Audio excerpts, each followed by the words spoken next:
Hey everybody, it's Thursday. We're back to our 5-rep heavies.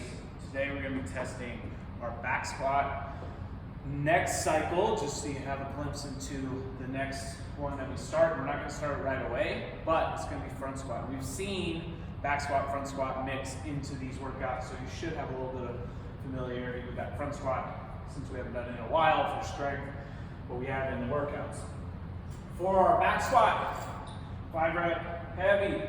We want to make sure that we are keeping good positioning with that core as that bar gets heavy. And like we talked about with a deadlift, an important part of that is going to be our breathing, so that way our core can stay nice and strong.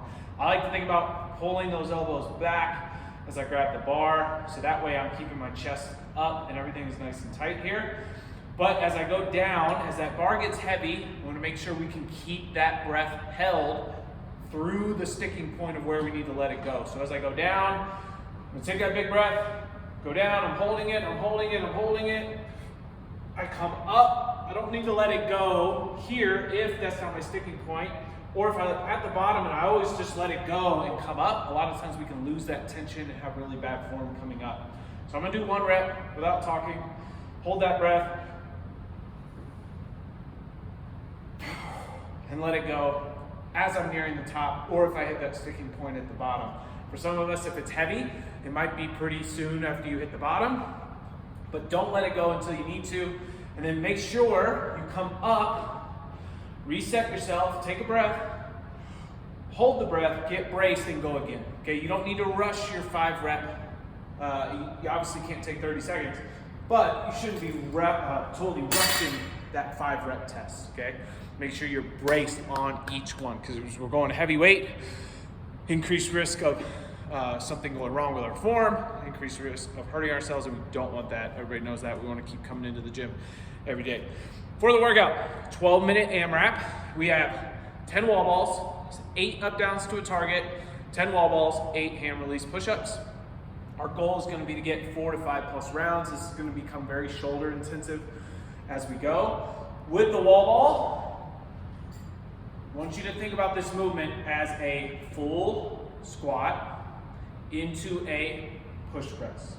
All right, so we are getting a good front squat or a goblet squat with this wall ball, and we're not just doing a little dip. As long as we can keep pretty good, if for example, let's back up. If we have a heavy wall ball and I can only squat this far, okay, what I'd rather see you do is go with a lighter wall ball, try to squat a little bit lower, because our goal is to get a full squat. Before you start going up in weight, make sure we can get a full squat.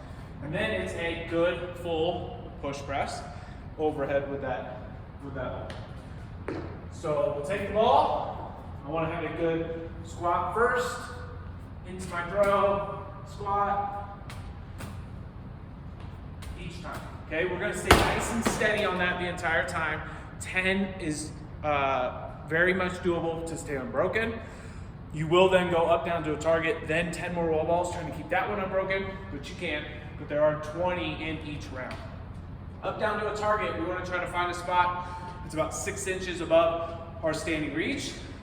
On the up downs, jump or step out into that good plank position, come up, try to be flat footed here as you jump up, so whatever width you need on your feet to do that, you can. And then we're jumping up all the way into that target overhead. Okay, so that's gonna be your goal for the 8 up downs to a target. Hand release push-ups. If I'm on the ground, make sure those elbows are staying here at this angle. We don't need to be this tight. We definitely don't want to be out here. Okay, and notice the chest is in between the hands. It's not my head coming in between the hands. So whether we're going with knees, toes, against a box, with a band for assistance, we want to work on this angle here.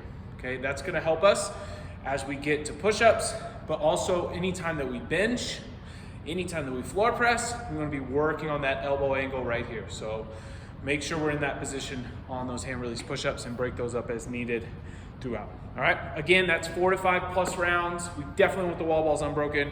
You're going to have to break down those hand release push-ups as needed and keep a nice steady pace on those up downs. We'll see you on Thursday.